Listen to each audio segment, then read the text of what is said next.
In the gentle pre-dawn hours of an April morning in 1863, when the world existed in that hushed space between night and day, the town of Danville, Virginia, began its slow awakening. The Dan River moved lazily through the Piedmont landscape, its waters catching the first hints of silver light from the eastern sky.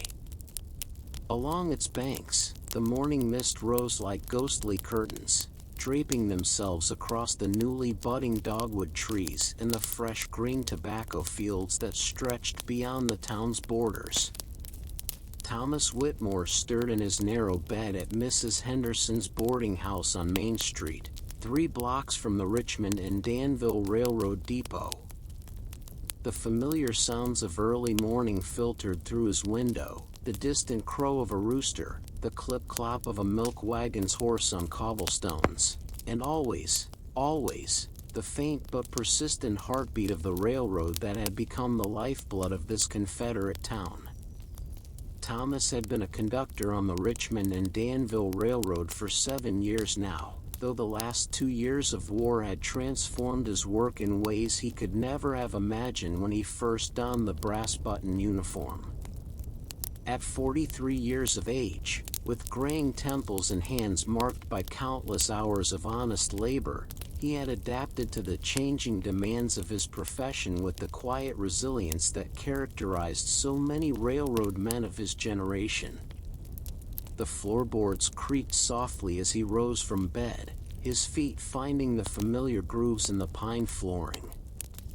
The April morning held a slight chill, and Thomas reached for his wool underwear, hanging from a peg on the wall. The fabric was worn soft from countless washings, comfortable against his skin as he dressed by the pale light seeping through the muslin curtains.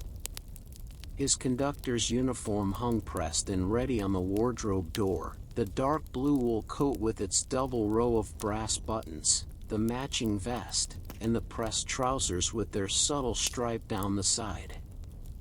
The Richmond and Danville Railroad took pride in its conductor's appearance, understanding that these men represented the face of the railroad to every passenger who climbed aboard. Thomas lit the oil lamp on his washstand, the warm glow illuminating the simple furnishings of his room, a bed with an iron frame, a small writing desk where he kept his personal log and correspondence, a trunk that held his few possessions, and the washstand with its china basin and pitcher. He poured water from the pitcher, the cool liquid shocking his hands awake as he splashed his face and worked the shaving soap into a lather with his worn badger brush.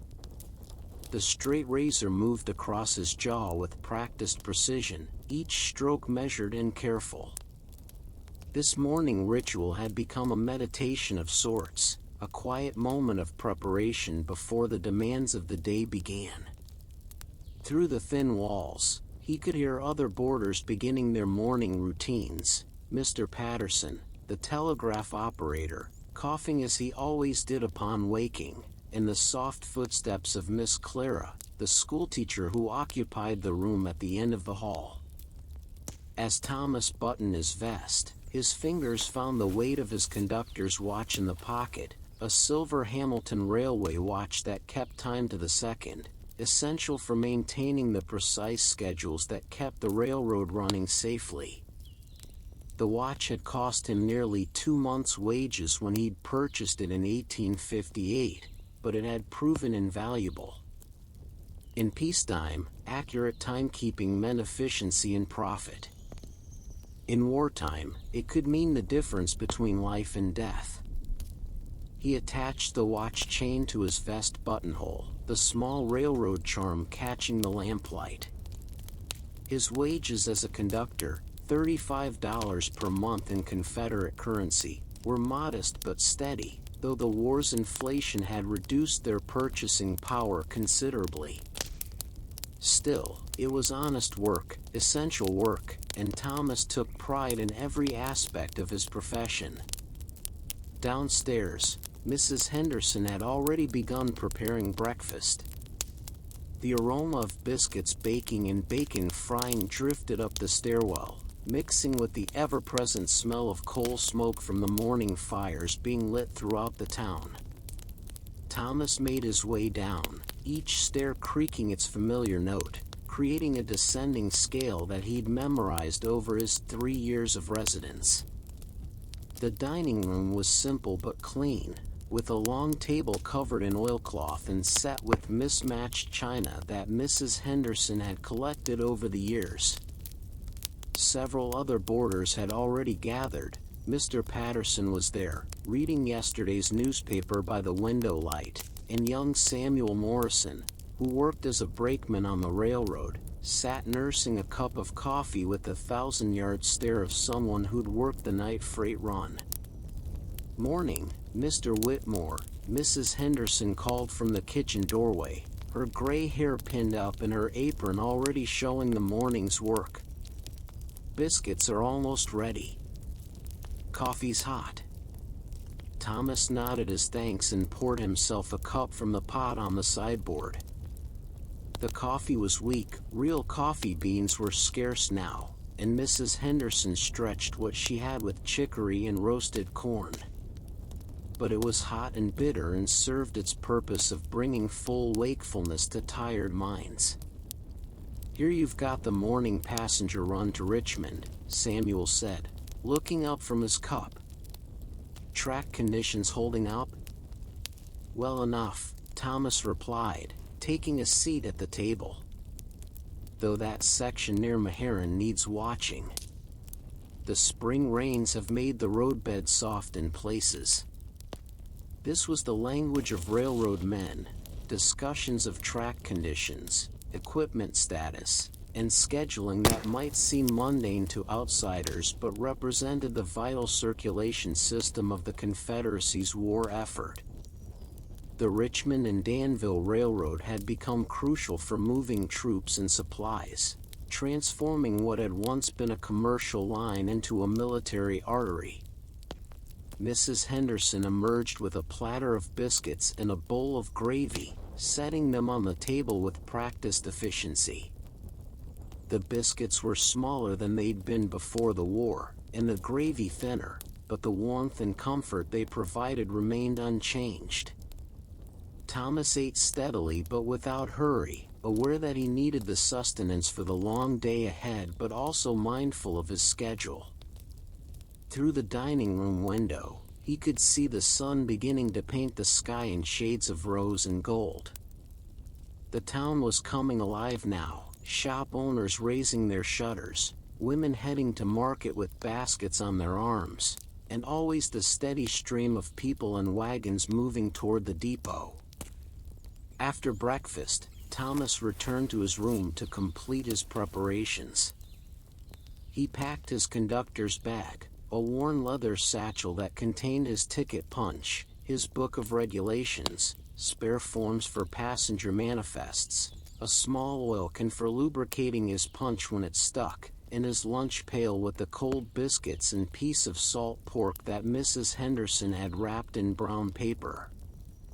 He also carried his personal effects, a small knife for general purposes, a handkerchief, matches in a waterproof case, and tucked into an inner pocket, a photograph of his late wife, Martha, who had passed from fever 5 years hence.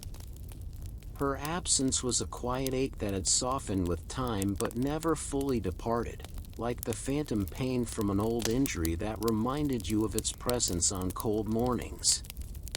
Thomas made his bed with military precision, a habit from his youth that had served him well in his railroad career where attention to detail could prevent catastrophe.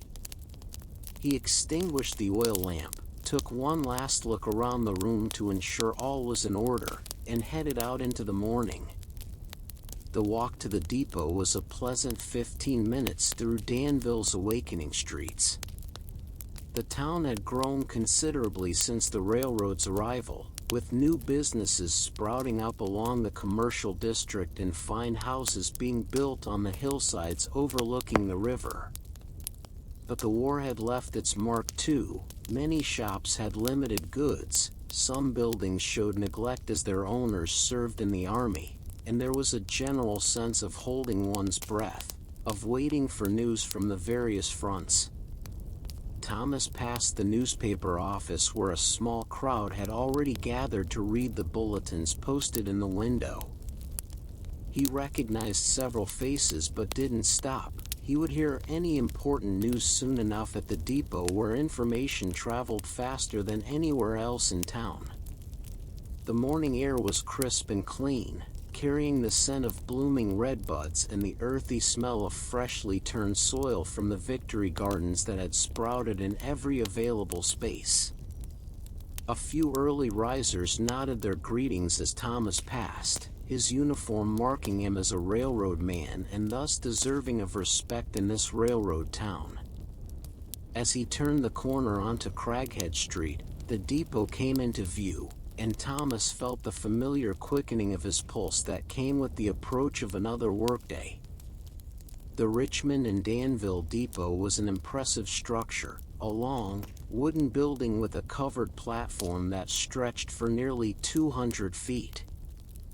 The architectural style was functional rather than ornate, but it possessed a solid dignity that spoke to the railroad's importance. Steam was already rising from the locomotive at the platform, the engineer and firemen preparing for the morning run. The engine was one of the railroad's newer acquisitions, a 440 American-type locomotive built by the Tredegar Iron Works in Richmond before the war.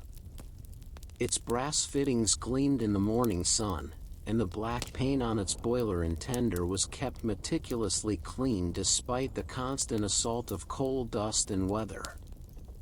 The station house was already buzzing with activity as Thomas entered through the employee entrance.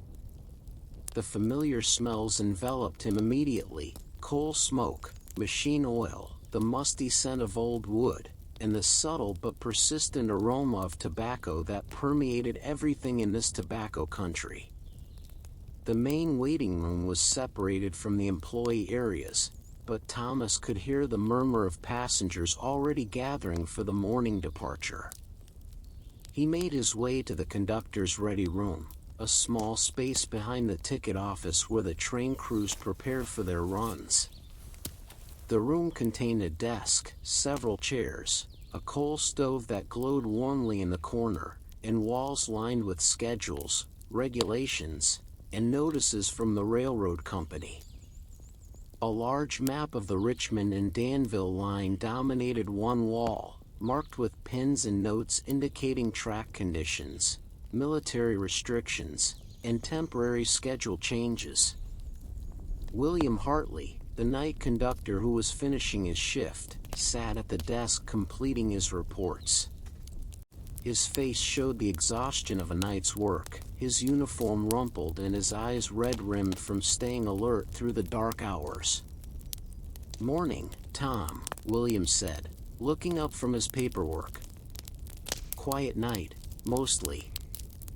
Ran a special freight for the military around midnight, supplies heading to Richmond. Track's clear, though watch that soft spot near Meharon like you mentioned. We took it slow through there." Thomas nodded, hanging his coat on a peg and settling into a chair to review the morning's manifest. The passenger list showed 43 souls booked for the Richmond run, a mix of civilians and military personnel, typical for these times. He studied each name, making mental notes of any special considerations. Mrs. Adelaide Forsyth was traveling with 3 young children. He'd need to ensure they had adequate seating together. Colonel James Bradley was listed with his aide. Military officers expected and received certain courtesies. And there was a notation about medical supplies in the baggage car that required careful handling. The physical demands of a conductor's work were considerable, though different from the pure manual labor of the brakemen or the constant vigilance required of the engineers. A conductor walked miles each day, moving through swaying cars, maintaining balance while checking tickets, assisting passengers, and coordinating with the crew. His hands bore calluses from gripping seat backs and railings, his lower back ached from the constant motion, and his feet, despite good boots, were perpetually sore from walking on the hard wooden floors of the cars. But it was the mental fatigue that often proved most challenging. A conductor held responsibility for every soul on his train, needed to maintain schedules while adapting to constant changes, had to manage difficult passengers with diplomacy, and during these war years, navigate the additional complexities of military priorities and security concerns. Thomas pulled out his ticket punch, checking its action with a few quick squeezes. The distinctive click-click sound was as familiar to him as his own heartbeat. Each conductor's punch made a unique mark. His created a small star shape that was registered with the company. This prevented fraud and allowed the railroad to track which conductor had validated each ticket. He added a few drops of oil to the mechanism, working it until the action was smooth. George Patterson, the station's telegraph operator, appeared in the doorway, a yellow paper in his hand. "Morning dispatch from Richmond," he said, handing it to Thomas. "No changes to the schedule, but they're warning about increased military traffic this afternoon. Something's stirring up the line."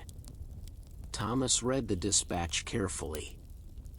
In these times, something stirring could mean troop movements, supply trains, or worse, enemy cavalry raids on the railroad infrastructure.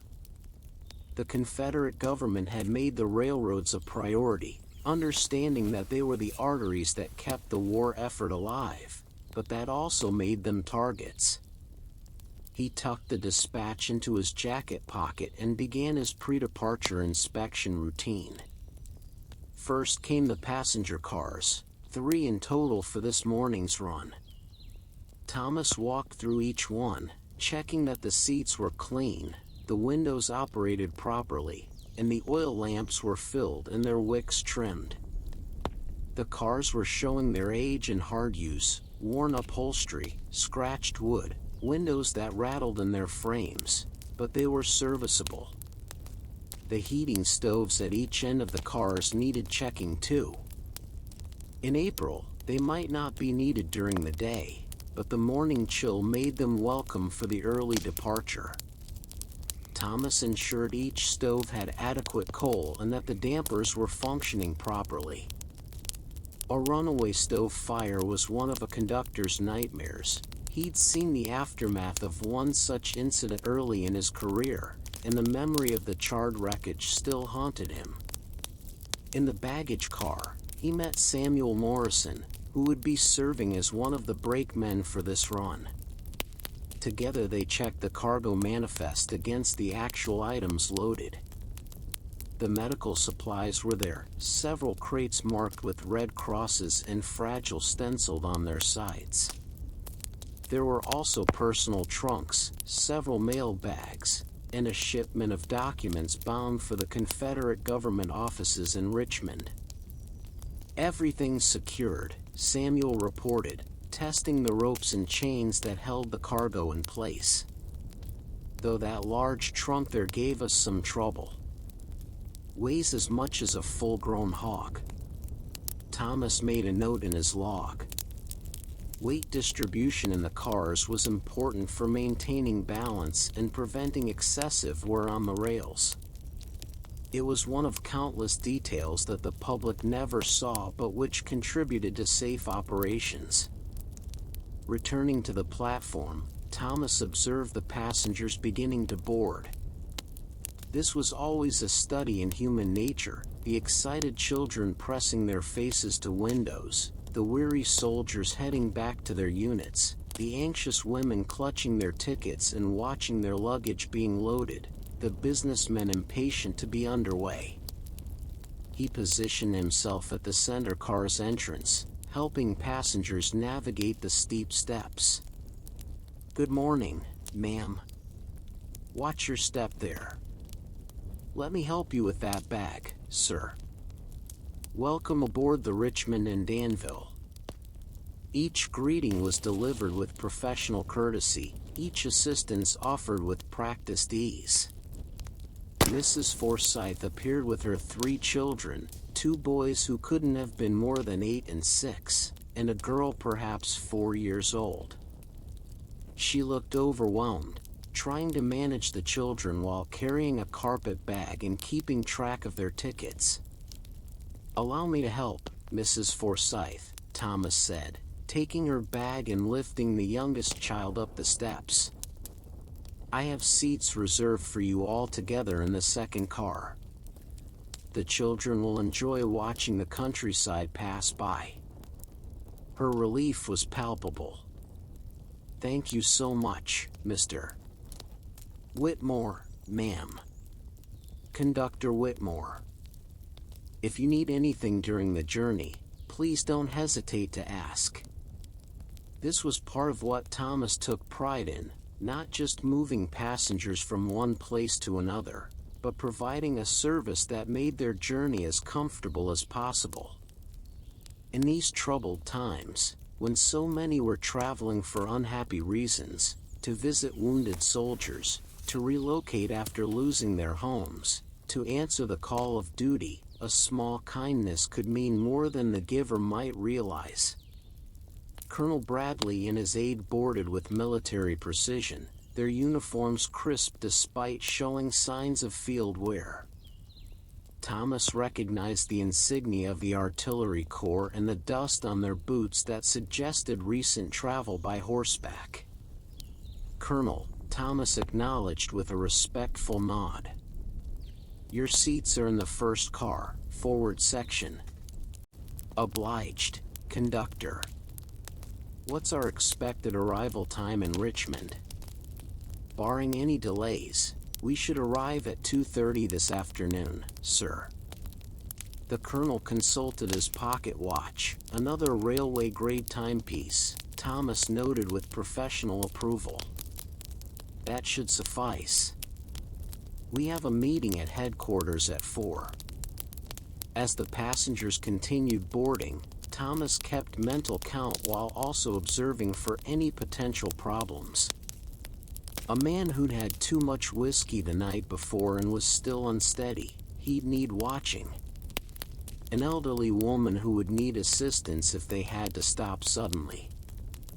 A young mother traveling alone with an infant, he'd check on her during the journey to see if she needed anything.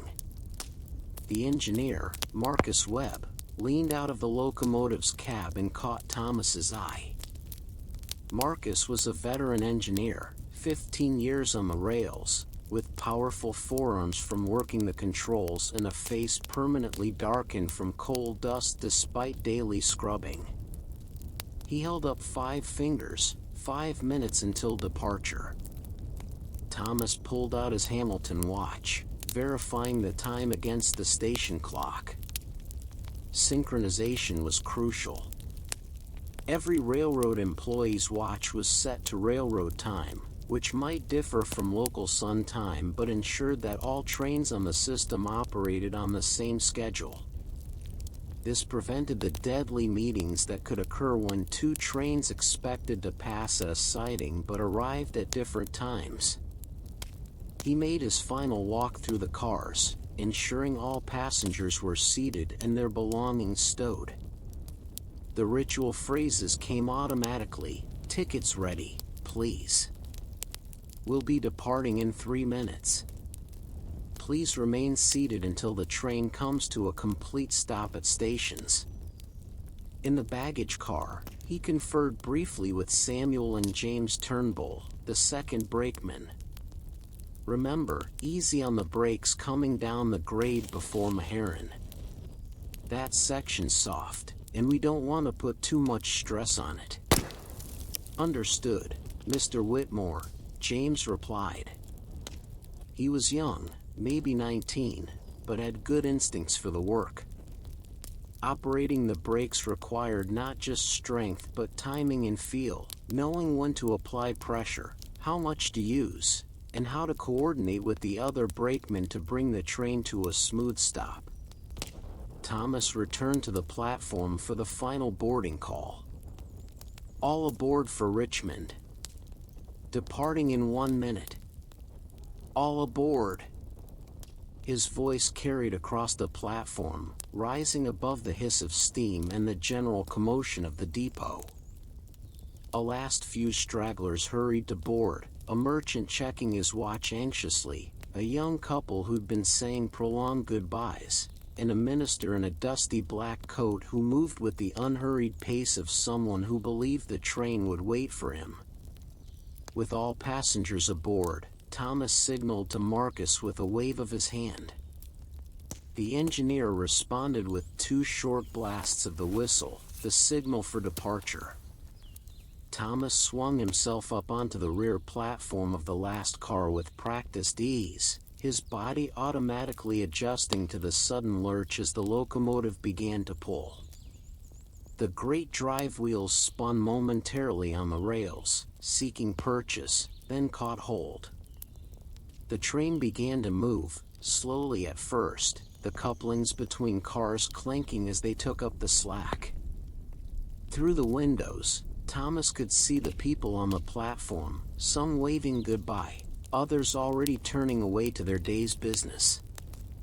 As the train gathered speed, leaving Danville's depot behind, Thomas began his first walk through the cars. This initial pass served multiple purposes: collecting tickets from those who'd boarded at the last moment, checking that all passengers were comfortable, and establishing his presence as the authority on the train. The rhythm of the rails had already established itself, that distinctive clickety-clack as the wheels passed over the joints between rails. It was a sound that had become the soundtrack to Thomas's life, as familiar and comforting as a lullaby. The cars swayed gently, requiring the practiced sea legs that all railroad employees developed. In the third car, he found Mrs. Forsythe had managed to settle her children by the windows. The 2 boys were pressed against the glass, watching the town give way to countryside, while the little girl sat in her mother's lap, already drowsing despite the excitement. "Is everything comfortable, Mrs. Forsythe?" Thomas asked, pausing beside their seats. "Yes, quite comfortable, thank you." "How long until we reach Richmond?" "About 6 hours, ma'am, with stops in Meharon, Beckville, and Amelia Courthouse. We'll have a 20-minute stop in Beckville around noon if you need to purchase any refreshments or let the children stretch their legs." She smiled gratefully. "You're very kind. My husband is in the hospital in Richmond. He was wounded at Chancellorsville." Thomas touched the brim of his cap respectfully. "I pray you find him recovering well, ma'am. If there's anything you need during the journey, please let me know." These personal stories were common now. Nearly every passenger carried some burden related to the war, visiting wounded relatives, relocating after losing their homes, carrying messages or supplies for the cause. The railroad had become a river of human stories, each passenger a droplet in the flow, and Thomas, as conductor, was witness to them all. Moving forward through the second car, he punched tickets methodically, his star-shaped mark validating each passenger's right to travel. Some passengers barely looked up from their newspapers or books, others engaged him in brief conversation about the schedule or the weather, and a few seemed to need human connection, perhaps traveling alone and anxious. An elderly gentleman in a well-worn suit studied his ticket with confusion. "Conductor, I'm bound for Richmond, but this ticket says something about a connection." Thomas examined the ticket. "No, sir, this is a direct service to Richmond. That notation just indicates you purchased the ticket at the Danville station. You're on the correct train." Relief washed over the man's face. Thank goodness. My memory isn't what it used to be, and these travel arrangements confuse me sometimes. Perfectly understandable, sir. We'll have you in Richmond this afternoon without any need to change trains. In the first car, Colonel Bradley and his aide had spread maps across their laps and were engaged in quiet discussion. Military passengers were common, and Thomas had learned to be respectfully invisible around such conversations. What he couldn't help but overhear, he forgot immediately. In these times, loose lips could indeed sink ships, or destroy railroads. The landscape rolling past the windows was quintessentially Virginia Piedmont, rolling hills covered in forest and fields, small farms with their kitchen gardens and grazing livestock, and always the presence of tobacco cultivation with its distinctive broad-leafed plants in various stages of growth. They were approaching the Meharon Trestle now, and Thomas felt the slight deceleration as Marcus eased off the throttle. This was the section with the soft roadbed that concerned them all. Thomas positioned himself where he could observe both the passengers and feel the train's movement over the questionable track. The train slowed to perhaps 10 miles per hour, and Thomas could feel the slight settlement in the roadbed through the floor of the car. It wasn't dangerous, not yet, but it would need attention soon. He made a mental note to emphasize this in his report. Maintenance had been deferred on many sections of track due to the war, with materials and labor directed to more critical needs, but safety couldn't be completely sacrificed to expediency. They crossed the trestle without incident, the wooden structure creaking and groaning under the weight but holding firm. Below, the Meharon River moved sluggishly, its waters brown with spring runoff. Thomas had crossed this trestle hundreds of times, but he never took it for granted. Railroad bridges were vulnerable points, to weather, to wear, and in these times, to enemy action. As the train regained speed on the far side of the river, a commotion erupted in the second car. Thomas moved quickly toward the disturbance, his conductor's instincts alert for trouble. He found a passenger, the man he'd noted earlier who'd been drinking, attempting to open a window that had been sealed shut for repairs. "Sir, that window doesn't open. If you need fresh air, there are ventilators in the roof that can be adjusted." The man turned, his face flushed and his breath confirming Thomas's earlier assessment. "These cars are stifling. A man can't breathe." "I understand, sir. Let me help you to a seat near a working window." Thomas used his calm, authoritative conductor's voice, firm but not confrontational. He'd learned long ago that managing difficult passengers required a combination of authority and diplomacy. With gentle but insistent guidance, he relocated the man to a seat where the window did open, allowing fresh air to flow across his face. The other passengers, who had been watching nervously, relaxed as the situation resolved. "Thank you," the man mumbled, already beginning to doze as the fresh air and the motion of the train worked their soporific magic.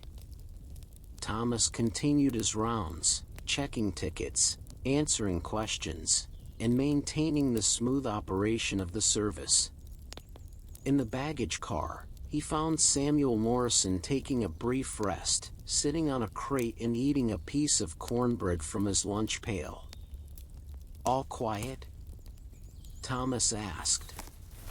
"Quiet as Sunday church," Samuel replied. "Though I'll be glad when we deliver those medical supplies. I keep thinking about the boys who need them." It was a sobering thought. Those crates contained bandages, medicines, and surgical supplies desperately needed in Richmond's hospitals. Every delay, every problem with the railroad, could mean suffering for wounded soldiers. The train rolled on through the Virginia countryside, maintaining a steady 25 miles per hour on the good sections of track. This was not a fast pace by modern railroad standards. Thomas had heard of trains in the north that could reach 40 or even 50 miles per hour on straight, level track, but the Richmond and Danville line had many curves and grades that required caution. As they approached Beckville, Thomas began preparing for the station stop. This required coordination between all crew members. He made his way to the locomotive, climbing carefully along the narrow walkway beside the baggage car while the train was still moving. This was one of the more dangerous aspects of a conductor's job. Moving between cars on a moving train required sure footing and strong hands. Marcus Webb saw him coming and eased off on the throttle. "Beckville coming up," the engineer shouted over the noise of the engine. 20-minute stop, Thomas confirmed. "We're taking on water and coal, plus we have mail to exchange." The fireman, a young man named Pete who was covered in coal dust and sweat despite the cool morning, was already preparing for the stop. Maintaining steam pressure while conserving fuel was an art, and Pete was still learning the subtleties of his trade. Thomas returned to the passenger cars, announcing the upcoming stop. "Beckville Station in 5 minutes, ladies and gentlemen." 20-minute stop. "There's a refreshment room in the station if you wish to purchase food. Please don't wander far from the train." Beckville was a junction town where the Richmond and Danville line intersected with the South Side Railroad. It had grown up around the railroads, existing primarily to service the needs of trains and travelers. The depot was larger than Danville's, with multiple platforms and a busy freight yard. As the train slowed, Thomas positioned himself on the platform of the rear car, ready to assist passengers who wished to disembark for the stop. The brakes squealed as Samuel and James worked their wheels, bringing the train to a smooth stop precisely aligned with the platform.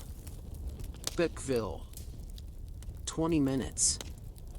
Thomas called out, swinging down onto the platform even before the train had completely stopped.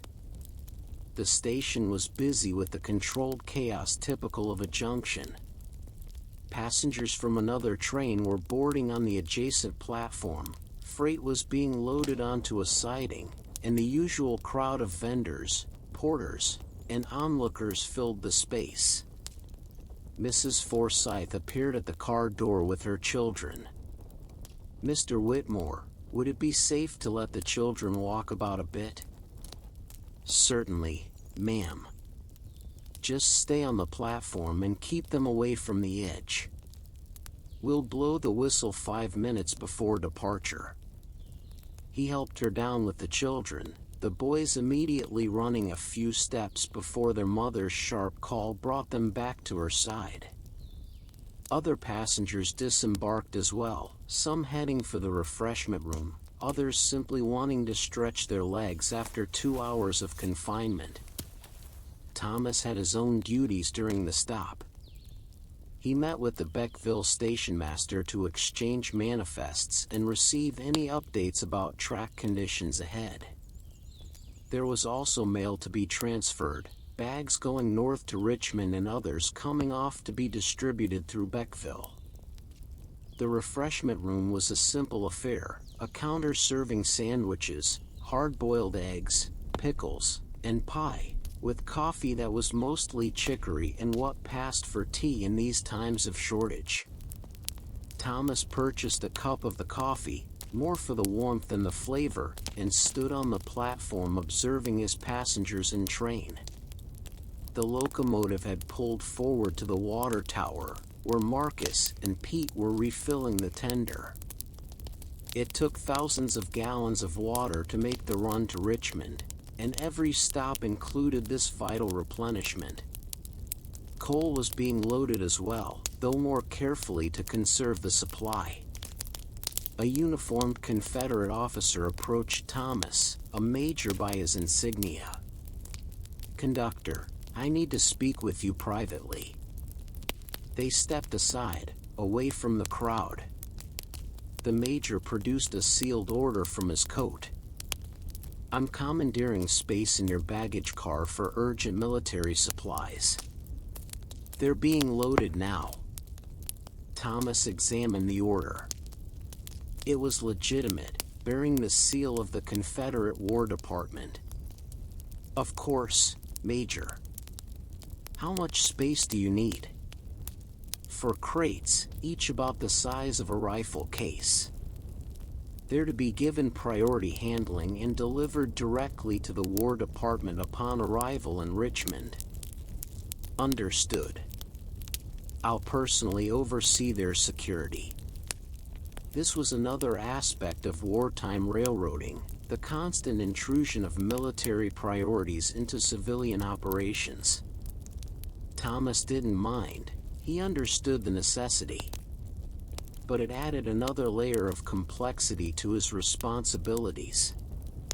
In the baggage car, he supervised the loading of the mysterious crates, ensuring they were properly secured and noting their placement in his manifest.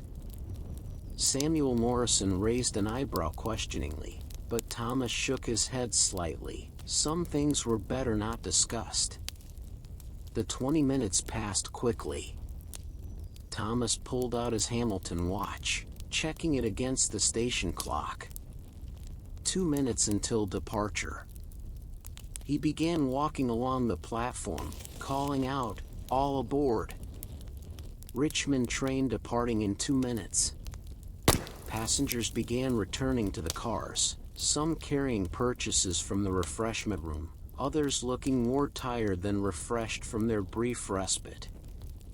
Mrs. Forsythe's boys had to be practically dragged back to the train, protesting that they weren't tired and didn't want to sit anymore. Colonel Bradley and his aide had never left their seats, Thomas noticed, still poring over their maps and documents. Such dedication to duty was admirable, if perhaps excessive. With all passengers aboard and accounted for, Thomas kept a careful mental count. He signaled to Marcus. The whistle sounded, steam hissed, and the train began to move again, pulling away from Beckville and continuing its journey north toward Richmond. The afternoon sun was climbing toward its zenith as the train rolled through the countryside between Beckville and Amelia Courthouse. The interior of the cars had grown warm, and Thomas adjusted the ventilators to increase air circulation. This was another of the small but important tasks that fell to a conductor, maintaining passenger comfort as much as possible given the limitations of the equipment. He had developed a rhythm to his work, walking through the cars every 30 minutes, checking on passengers, punching any tickets for those who had boarded at Beckville, and watching for any signs of trouble. The repetitive nature of these rounds might have seemed monotonous to an outsider, but Thomas found a meditative quality in the routine. Each pass through the cars revealed small dramas and human moments. The elderly gentleman he'd helped earlier was now dozing, his head nodding with the motion of the train. A young woman near the window was writing a letter, her pen moving carefully across the paper despite the swaying of the car. 2 businessmen were engaged in animated but quiet discussion about tobacco prices and the impact of the war on trade. In the second car, Mrs. Forsythe's younger boy had become train-sick, and Thomas quickly provided a basin and a damp cloth from the supplies he kept for such emergencies. Motion sickness was common, especially among children unaccustomed to rail travel. "It's the backwards-facing seat," Thomas explained quietly to Mrs. Forsythe. "Some folks can't tolerate it. Let me see if I can arrange a seat change."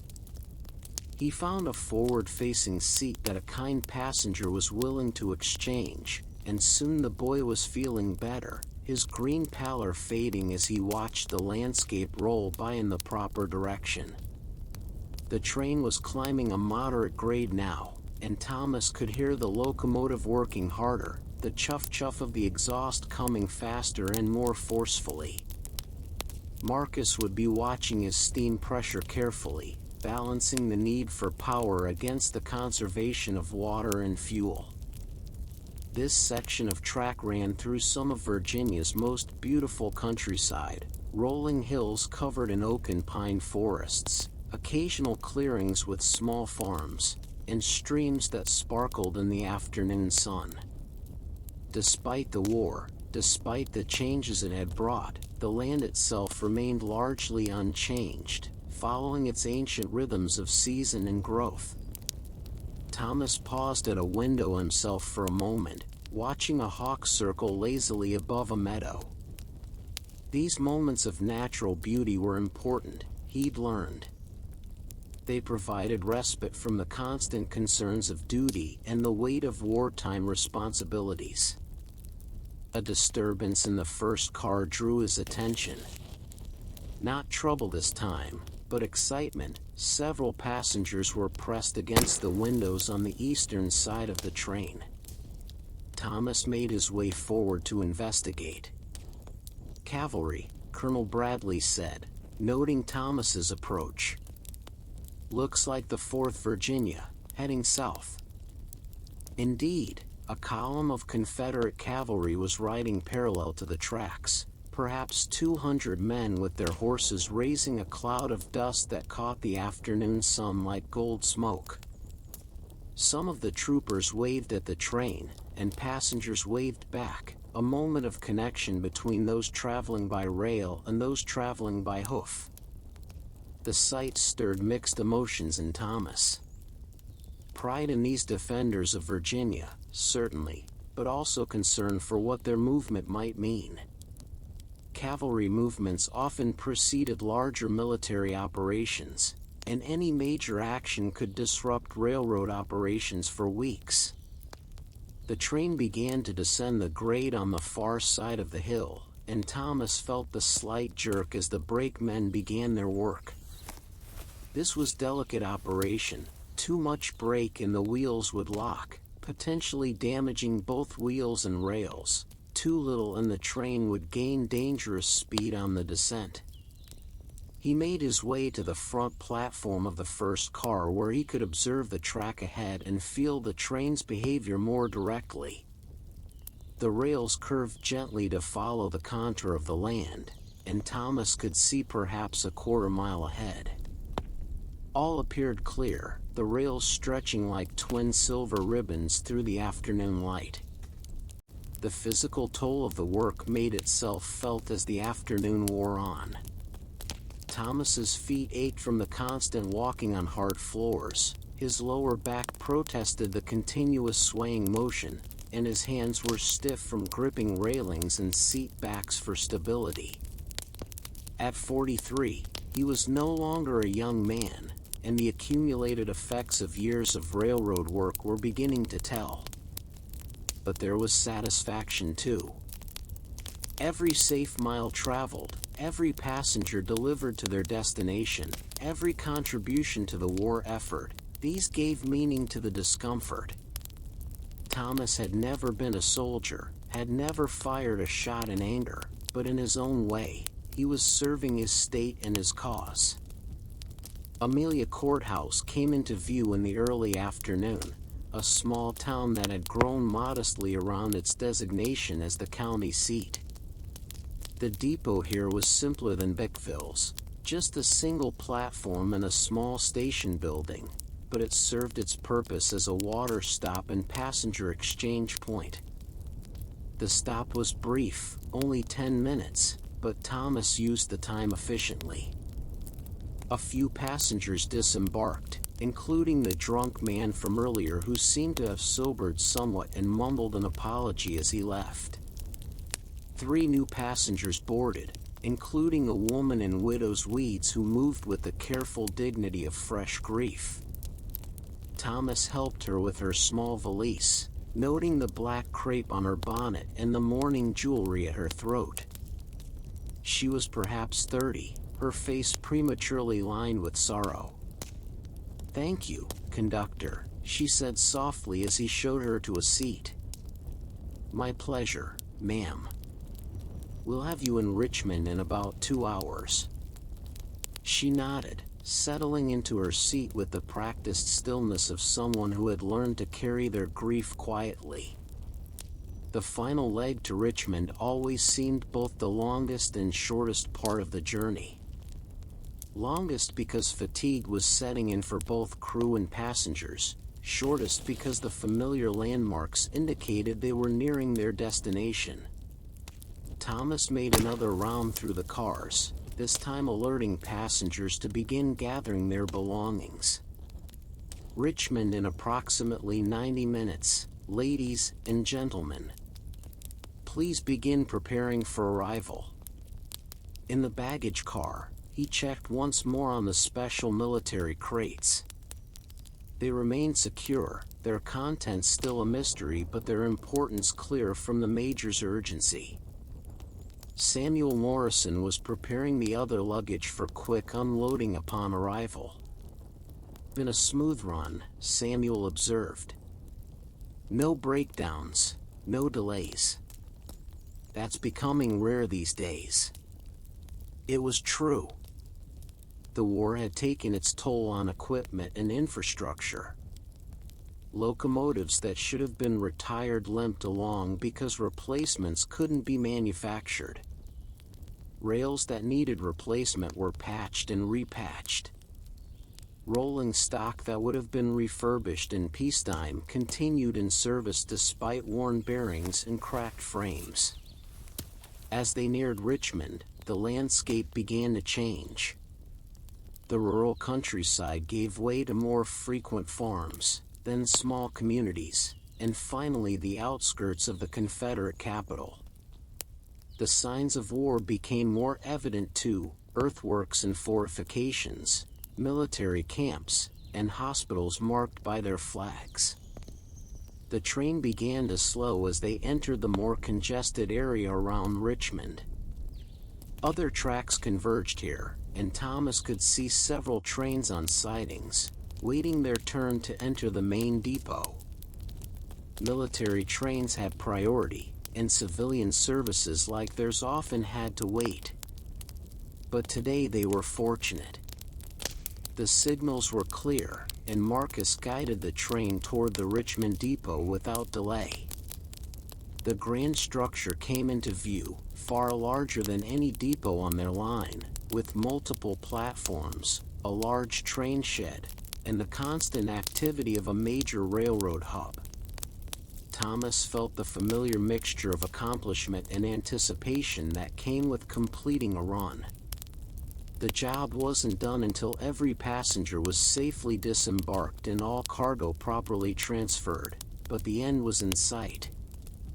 He made his final pass through the cars.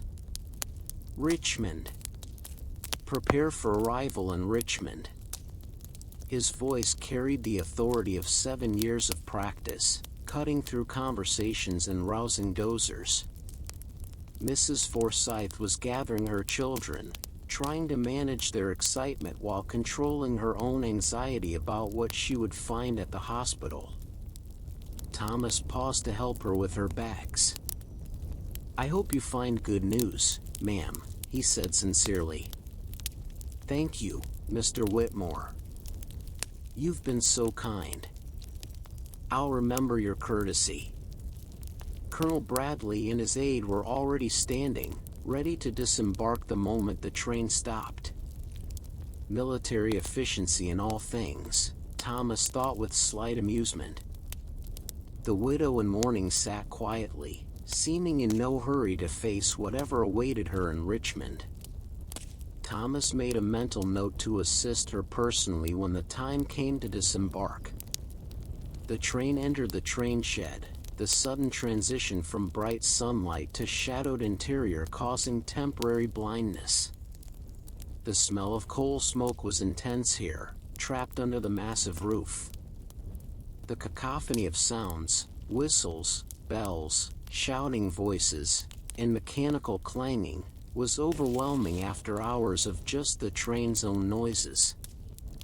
Marcus brought the train to a stop with admirable precision, aligning the cars perfectly with the platform. Thomas was already on the platform before the train fully stopped, ready to assist passengers and coordinate the unloading. Richmond. All passengers please disembark. Richmond, end of the line.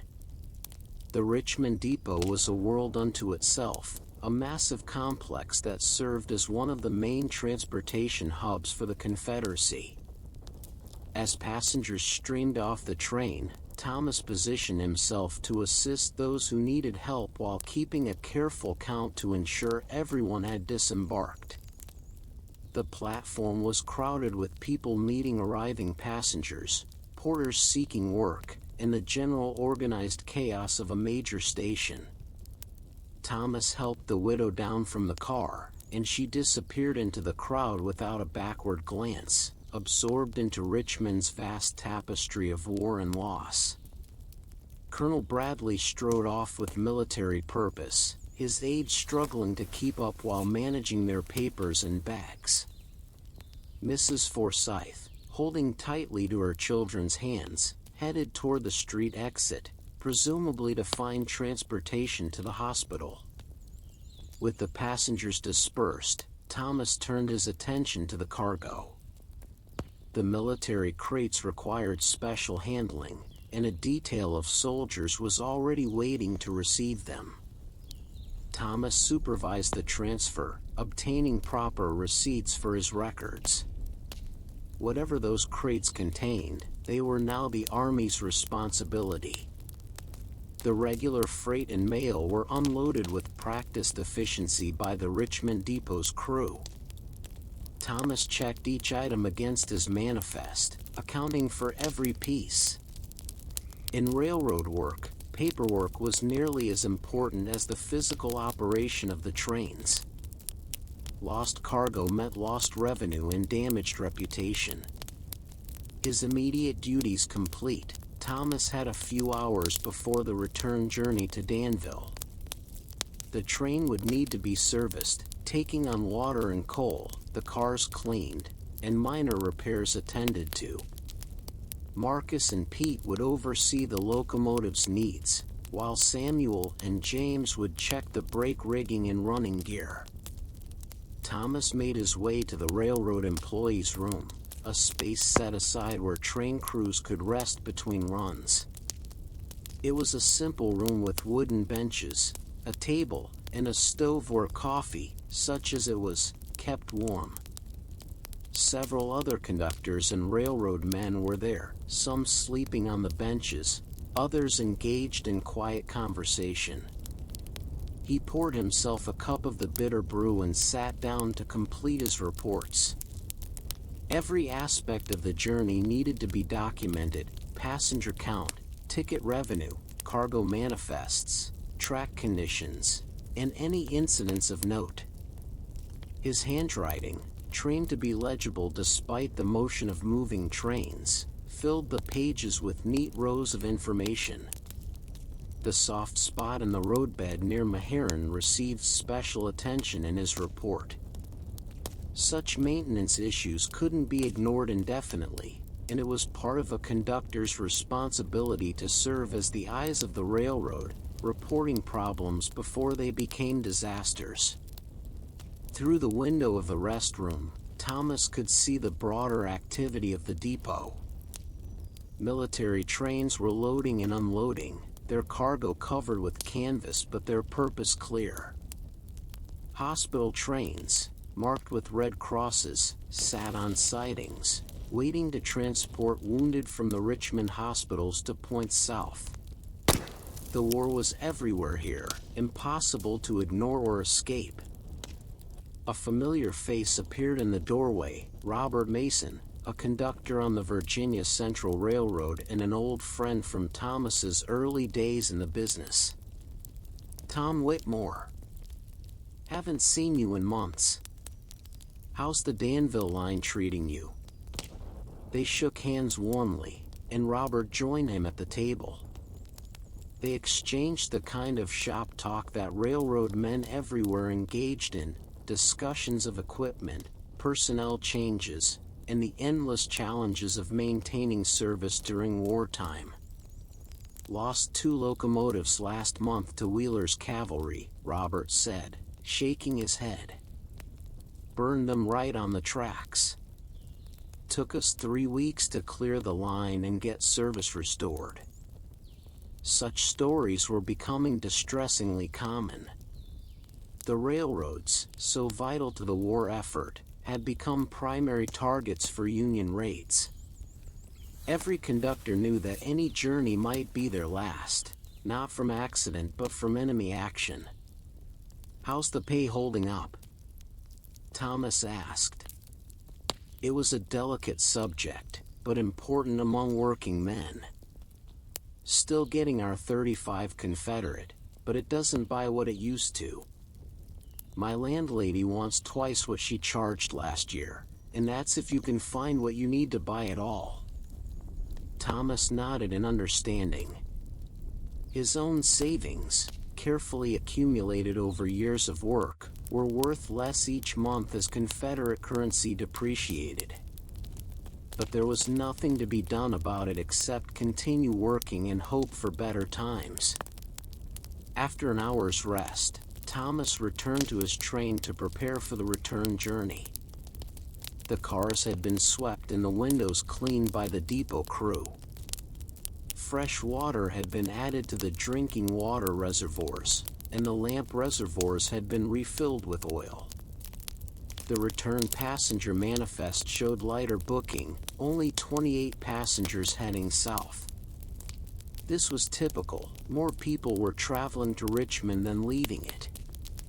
The capital drew people like a magnet, soldiers reporting for duty, government workers, those seeking news or assistance from the Confederate administration. The afternoon sun was beginning its descent as the southbound train prepared to depart Richmond. Thomas stood on the platform, watching the new passengers board.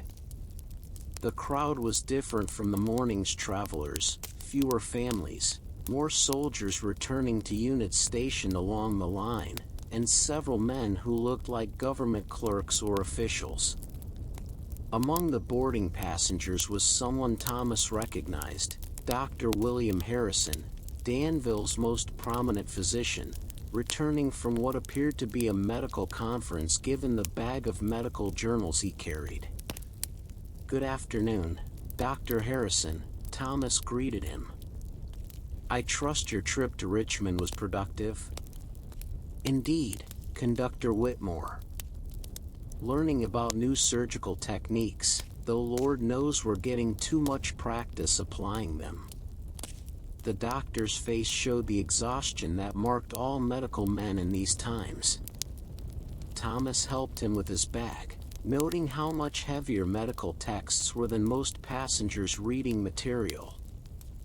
The doctor found his seat and immediately opened one of his journals, losing himself in the latest medical knowledge. A young soldier on crutches struggled at the car steps, his left leg gone below the knee. Thomas quickly moved to assist, practically lifting the young man into the car. "Thank you, sir," the soldier said, his accent marking him as from the deep mountains of Western Virginia. "Still ain't got the hang of these things." He indicated the crutches with frustration. "No shame in accepting help, son. Where are you headed?" "Home to Pittsylvania County. Don't reckon I'll be much use on the farm with just one leg, but Ma needs help with the planting."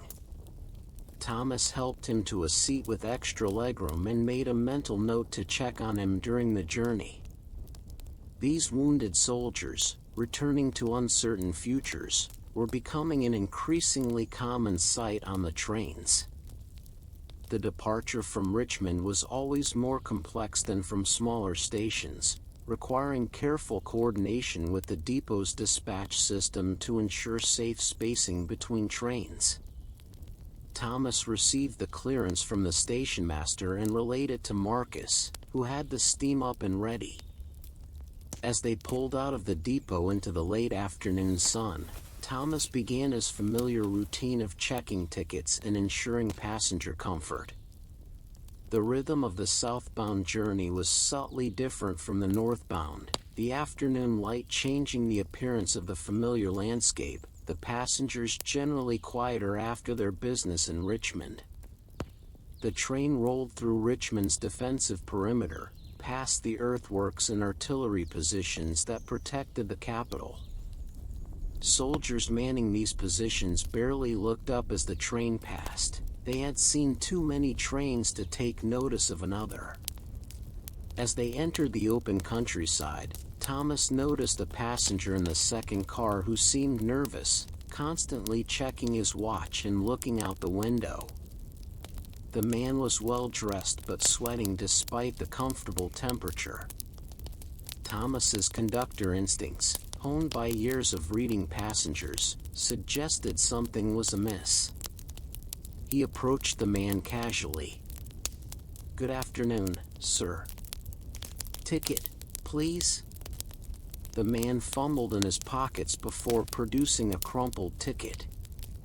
Thomas examined it carefully. It was legitimate, purchased that morning in Richmond for passage to Danville. "First time on the railroad, sir?" Thomas asked conversationally. No. I've traveled before. Just urgent business in Danville." "Very urgent." The man's hands trembled slightly as he returned the ticket to his pocket. Thomas made another mental note.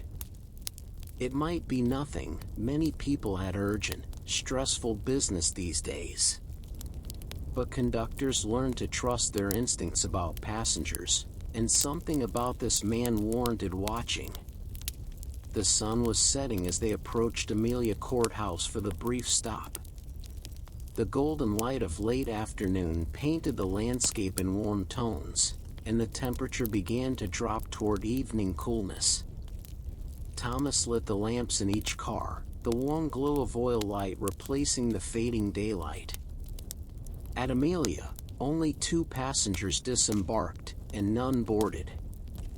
The water stop was completed quickly, and they were underway again within 10 minutes. The nervous passenger Thomas had noticed earlier seemed to relax somewhat as they moved further from Richmond. As darkness fell, the nature of railroad work changed. The locomotive's headlamp cut through the darkness ahead, but its light only extended so far. Marcus would be relying on his intimate knowledge of every curve, grade, and landmark along the route. The fireman, Pete, would be working harder now, maintaining steam pressure without the visual cues that daylight provided for judging the fire's condition. In the passenger cars, the oil lamps created pools of warm light, leaving the spaces between in shadow. Passengers dozed or read by the flickering light, their faces taking on a golden cast. The wounded soldier Thomas had helped earlier was struggling to find a comfortable position for sleep, his missing leg clearly paining him. Thomas quietly approached. "Son, I have some extra cushions in the supply closet. Let me fetch them for you." He returned with 2 worn but clean cushions that could be positioned to support the soldier's stump and remaining leg. The young man's gratitude was evident in his eyes, though mountain pride kept him from being too effusive in his thanks. The nervous passenger from Richmond had moved to a different seat, Thomas noticed, positioning himself where he could see both the front and rear doors of the car. The behavior was unusual enough that Thomas decided to have a quiet word with Samuel Morrison when they stopped at Beckville. The night stop at Beckville was different from the morning one. The platform was lit by oil lamps and torches, creating dramatic shadows and pools of darkness. Fewer vendors were about, and the refreshment room was closed. The stop was purely operational: water, coal, and mail exchange. Thomas found Samuel checking the brake rigging by lamplight. "Sam, keep an eye on the gentleman in the brown suit, second car. Something's got him spooked." Samuel nodded. "Noticed him myself. Jumpy as a long-tailed cat in a room full of rocking chairs. Want me to check his luggage?" "No, nothing official. Just awareness. These are uncertain times." They were perhaps an hour out of Beckville, the train rolling through the darkness at reduced speed for safety, when the nervous passenger suddenly stood and moved toward the rear of the car. Thomas, who had been in the forward car, noticed the movement and followed at a discreet distance. The man went to the platform between cars and stood there, looking back along the track. Thomas approached casually. "Evening, sir. Best to stay inside the cars while we're moving. These platforms can be dangerous at night." The man started, then forced a laugh. Of course. Just needed some air. Bit close in the cars with the lamps burning." "Understandable, sir. But please, for your safety, return to your seat." The man complied, but Thomas noticed his hands were trembling more pronounced now. Whatever was troubling this passenger, it was getting worse as they traveled. The incident proved to be the extent of the evening's excitement. As they approached the soft section near Meharon, Thomas again positioned himself to monitor the passage. In darkness, the crossing required even more caution, and he could feel Marcus had reduced speed to barely walking pace. The rails creaked and settled under the weight, but held. Thomas made another note for his report: this section would need attention very soon, before some night passage resulted in disaster. It was nearly 9 o'clock when the lights of Danville appeared in the distance, scattered points of light indicating homes and businesses preparing for the night. The depot itself was well lit, expecting their arrival, with several people waiting on the platform despite the late hour. Thomas began his final rounds, waking sleeping passengers and helping them gather their belongings. The wounded soldier needed assistance again, and Thomas helped him to the platform where an older woman, clearly his mother by the resemblance, waited with a wagon. "Thank you for your kindness, sir," she said to Thomas, her eyes wet with tears of joy and sorrow mixed. "It's good to have him home, however he comes to us." Dr. Harrison disembarked with his medical journals, nodding his thanks to Thomas. The nervous passenger was among the last to leave, practically running from the train once his feet hit the platform. Thomas watched him disappear into the night, still wondering what had caused such anxiety. With all passengers safely disembarked, Thomas supervised the unloading of freight and mail. His duty wouldn't be complete until everything was accounted for and his reports filed. The depot was quieter at night, with only a skeleton crew handling the late arrival. In the conductor's room, Thomas completed his paperwork by lamplight, his neat handwriting recording every detail of the day's journeys. The soft section of track received prominent mention, as did the smooth operation overall and the various passenger situations he'd handled. Samuel Morrison stopped by before heading home. That nervous fellow lit out like his tail was on fire.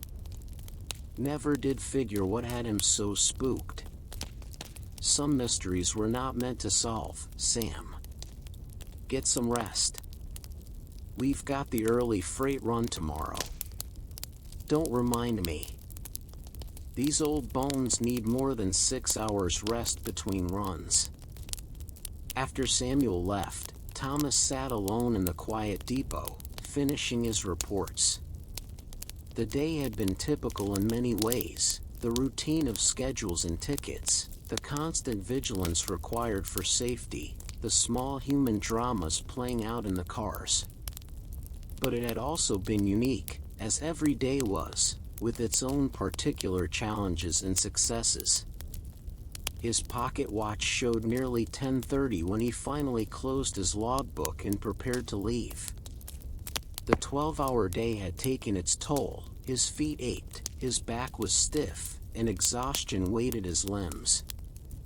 The 35 Confederate dollars he'd earned for this day's work seemed hardly adequate compensation for the physical and mental demands. But there was satisfaction too. Every passenger had reached their destination safely. The railroad had functioned another day, keeping the vital transportation link open.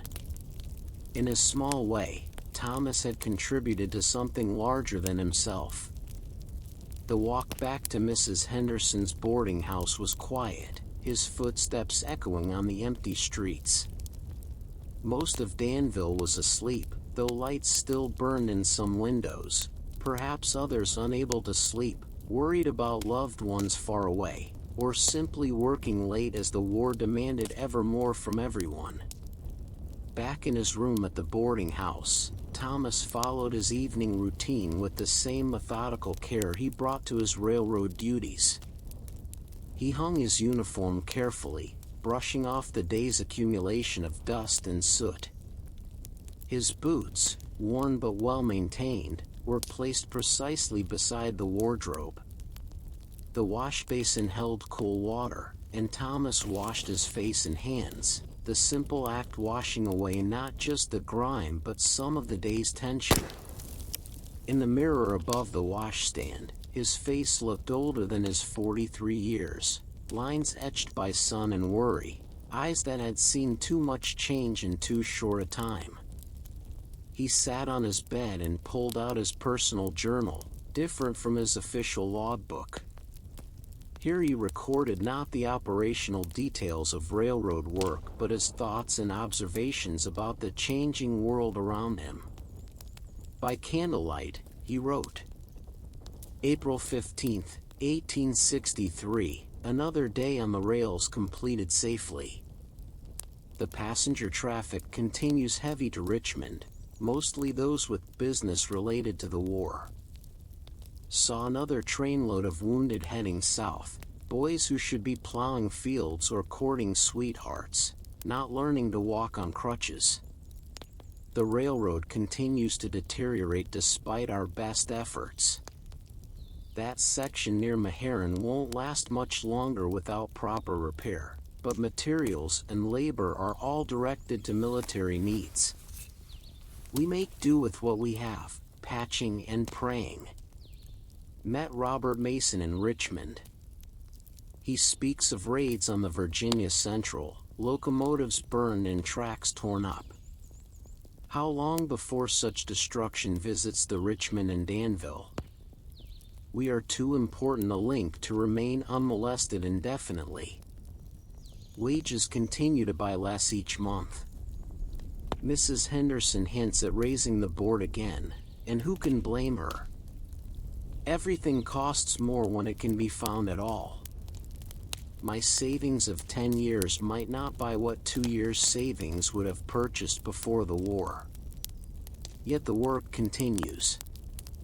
People need to travel, goods must be moved, and the railroad provides that essential service. There is honor in keeping the trains running, in maintaining this thread of normalcy in abnormal times. He closed the journal and prepared for bed, his body grateful for the horizontal position after hours of standing and walking on swaying floors. Through the thin walls, he could hear Mr. Patterson's snoring and the creak of the house settling for the night. Sleep, when it came, brought dreams of rolling wheels and distant whistles, of endless rails stretching through Virginia countryside, of passengers whose faces blurred together into a composite of human need and human endurance. The following days settled into a rhythm that would have seemed monotonous to an outsider, but which Thomas found comfortingly familiar. Each morning began the same way, rising before dawn, the careful ritual of dressing and preparing, the walk to the depot through streets that grew more familiar with each passing. Some days brought the passenger runs to Richmond, others the freight service that was equally important if less prestigious. The freight runs revealed the war's impact in different ways, the types of goods being shipped, the priorities assigned to different cargo, the increasing military control over what moved and when. On freight days, Thomas worked with a different crew configuration. Instead of passenger car attendants, he supervised brakemen and freight handlers. The work was more physically demanding in some ways, requiring the inspection of heavy cargo, the verification of bills of lading, and sometimes the actual assistance in loading and unloading. A typical freight train might carry everything from agricultural products heading to Richmond's markets to manufactured goods moving south. But increasingly, the cargo was military, ammunition, uniforms, equipment, and supplies for the Confederate forces. These shipments required extra security and documentation, adding layers of complexity to Thomas's duties. One morning, a week after that April passenger run, Thomas found himself supervising the loading of a special freight that made his blood run cold: coffins. Dozens of them, stacked like cordwood in a boxcar, heading to Richmond's hospitals in grim anticipation of future need. Young Samuel Morrison, helping with the loading, turned green at the sight. "Lord Almighty, Mr. Whitmore. That's enough boxes for a whole company of men. And there'll be more needed before this is over, Sam. Best not to dwell on it. They're just cargo to us, we move what needs moving." But the words rang hollow even as Thomas spoke them.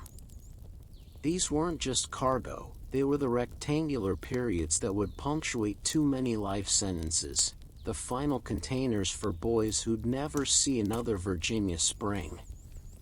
The physical toll of the work accumulated day by day. Thomas's hands developed new calluses from handling freight hooks and chains. His shoulders ached from helping maneuver heavy crates. One afternoon, while helping to secure a load of railroad ties, desperately needed for track repair, he wrenched his back badly enough that he moved stiffly for days afterward. Dr. Harrison, whom Thomas encountered on another passenger run, noticed his discomfort.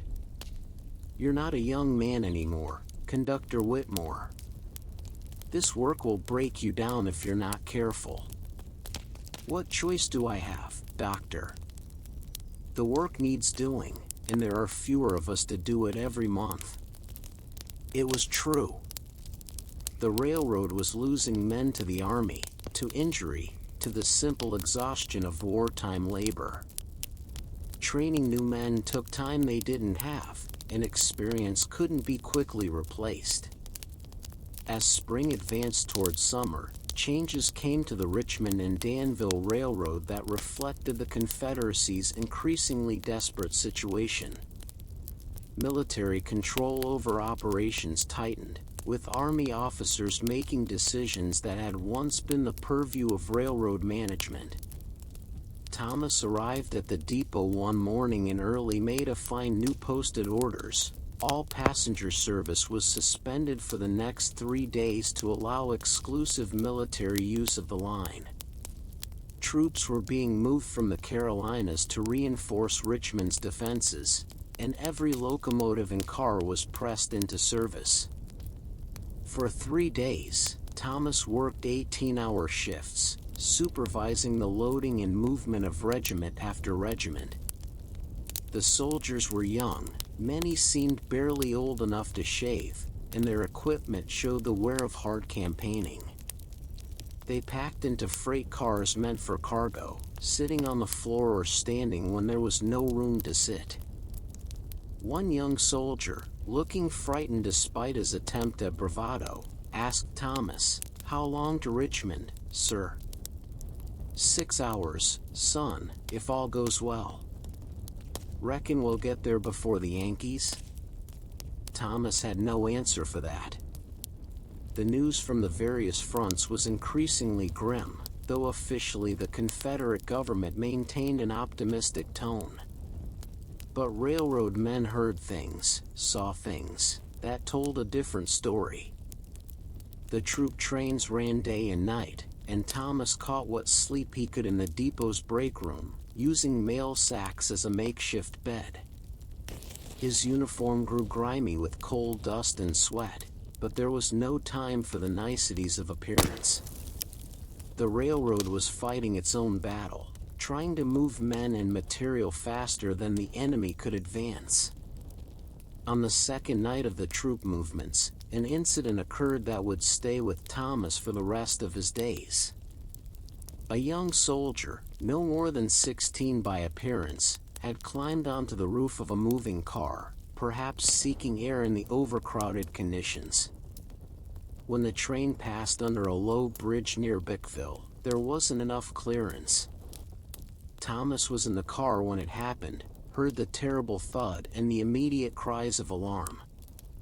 The train ground to a halt, and he rushed to help, but there was nothing to be done. The boy died instantly, another casualty of war who would never see a battlefield. They wrapped the body in a blanket and placed it in the baggage car. Thomas wrote out the death certificate with a shaking hand, noting the boy's name from papers in his pocket: Private William Jessup, 8th North Carolina Infantry, age 17, of Rowan County. "Shouldn't have been up there," Marcus Webb said quietly, but there was no anger in his voice, only exhaustion and sorrow. "These boys don't know about trains, don't understand the dangers." When the troop movements finally ended, normal service resumed, but nothing felt normal anymore. The passenger trains carried more wounded, more widows in mourning dress, more officials with worried faces. The freight trains hauled more military supplies and, increasingly, the salvaged equipment from abandoned positions. June arrived with oppressive heat that made railroad work even more challenging. The metal of the cars became burning hot under the summer sun, the air in the enclosed spaces stifling. Coal dust mixed with sweat to create a grime that seemed to penetrate to the bone. Thomas developed a heat rash that tormented him constantly, the wool uniform becoming an instrument of torture in the humid Virginia summer. Many of the crew took to wearing lighter clothing when possible, though Thomas maintained his full uniform while on duty. Standards had to be maintained, even in difficult times. The heat affected the equipment too. Rails expanded in the sun, sometimes buckling and requiring emergency repairs. Locomotive boilers worked harder to maintain pressure in the heat, using more water and coal. The wooden cars dried out, their joints loosening and creating new rattles and groans. One particularly hot afternoon in late June, while conducting a passenger run to Richmond, Thomas dealt with a medical emergency that tested his abilities. An elderly woman collapsed from heat exhaustion, and with Dr. Harrison coincidentally aboard again, they converted part of a car into a makeshift medical station. "We need to cool her down," Dr. Harrison instructed, and Thomas organized passengers to fan the woman while others brought water from the train's supplies. They stopped at a creek to soak cloths in cool water. The entire train delayed while they tended to the emergency. The woman survived, though she had to be carried off the train in Richmond on a stretcher. Such incidents were becoming more common as the war dragged on and people traveled despite age, infirmity, or illness, driven by necessities that couldn't wait for better health or weather. The summer also brought new security concerns. Reports of Union cavalry raids increased, and Thomas now carried a revolver in his conductor's bag, a Navy Colt that he hoped never to use but which had become a necessary precaution. All train crews were instructed in basic defensive procedures, though everyone knew that a determined cavalry attack would overwhelm any defense they could mount. One evening, returning from Richmond as the sun set, the train was stopped by a fallen tree across the tracks near Amelia Courthouse. It was a common enough occurrence. Summer storms often brought down trees, but in these times, it might also be a trap. Thomas and Samuel approached the obstruction carefully, revolvers drawn, while the passengers were instructed to stay low in their seats. But it proved to be just a tree, weakened by disease and toppled by wind. They used the locomotive to push it aside, the cowcatcher serving its intended purpose, and continued their journey. But the incident left everyone nervous, a reminder that danger could appear at any moment. The passengers remained subdued for the rest of the journey, and Thomas noticed several men checking their own weapons, preparing for threats that might or might not materialize. By July, Thomas had been promoted to senior conductor, a recognition of his experience and reliability that came with increased responsibilities but no increase in pay. Confederate currency continued its decline, and the railroad had no funds for raises. His new duties included training new conductors, men hastily recruited to replace those lost to the war. One of these was James Pritchard, barely 21, who had worked as a station clerk before being pressed into train service. The most important thing, Thomas told James as they stood on the platform one morning, is to always be thinking ahead. What could go wrong? What needs checking? Who might need help? A good conductor sees problems before they become disasters. James nodded eagerly, clutching his new conductor's punch like a talisman. His uniform was ill-fitting, the railroad was running out of proper sizes, and his nervousness was palpable.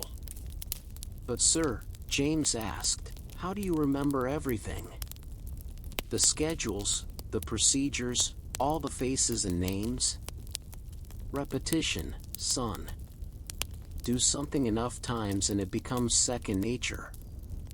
Your body will learn the rhythm of the cars, your ears will distinguish between normal sounds and warnings, your eyes will spot trouble before your mind even processes what you're seeing." They worked together for a week, Thomas demonstrating the countless small tasks that made up a conductor's day. How to help an elderly passenger without injuring them or yourself. How to spot a ticket fraud, more common now as people grew desperate. How to manage the delicate balance between military demands and civilian needs. One afternoon, while training James on a freight run, they encountered a situation that demonstrated the moral complexities of wartime railroading. A family of slaves, freed by their master's death and the absence of heirs, sought passage north. They had no proper papers, only a letter from a local minister attesting to their status. "What do we do, Mr. Whitmore?" James whispered, clearly uncomfortable with the situation. Thomas studied the family, a man, woman, and 2 young children, their possessions in a single cloth bundle. By strict regulation, he shouldn't allow them passage without proper documentation. But the rules were becoming increasingly fluid as society itself transformed. "They ride," Thomas decided. "Mark them as agricultural workers traveling under railroad authority." The world's changing, James, and we need to change with it or be left behind. The family rode in the freight car, not ideal but better than walking. When they reached Richmond, Thomas directed them to a Freedmen's Aid Society he'd heard about, one of many organizations trying to manage the chaos of social transformation. James seemed troubled by the incident. "Won't we get in trouble?" "Maybe. But there's legal trouble and there's moral trouble, and a man has to decide which one he can live with." August brought no relief from the heat and increasing signs that the Confederacy's situation was deteriorating. The trains now carried more refugees fleeing threatened areas, their belongings hastily packed, their faces marked with the shock of displacement. Thomas encountered one such group on a morning run, a formerly prosperous family from the Shenandoah Valley whose farm had been burned by Union forces. The father, a man probably Thomas's age, sat in stunned silence while his wife tried to comfort 3 crying children. "We had 300 acres, the man said to no one in particular. My grandfather cleared that land. 3 generations of work, gone in an afternoon." There were no words of comfort Thomas could offer. He'd seen too many such families, their lives upended by the war's inexorable march. All he could do was ensure their journey was as comfortable as possible, small consolation for such enormous loss. The railroad itself was showing severe strain. Replacement parts were nearly impossible to obtain. When a locomotive's drive wheel cracked, the railroad's blacksmiths attempted repairs that would have been considered temporary in peacetime but now had to serve indefinitely. Thomas watched one such repair, the smiths heating and hammering, trying to forge a patch that would hold. The master smith, an elderly man named Friedrich who'd learned his trade in Germany, shook his head grimly. In the old country, this locomotive would be retired. Here, we make it run until it cannot run anymore. But metal has limits, Herr Whitmore. It will fail, perhaps catastrophically. Then we pray it fails when the train is empty and moving slowly, Thomas replied. Prayer, Friedrich spat. Prayer won't hold a boiler together when the metal gives way. But prayer was increasingly all they had. The Confederacy was running on faith, determination, and makeshift repairs, none of which could indefinitely substitute for proper resources and maintenance. One evening in late August, that faith was tested when the locomotive pulling Thomas's passenger train suffered a partial boiler failure just outside Beckville. The explosion wasn't catastrophic, Friedrich's prayers perhaps heard after all, but it was enough to disable the engine and send scalding steam through the cab. Marcus Webb and Pete both suffered burns, though not life-threatening.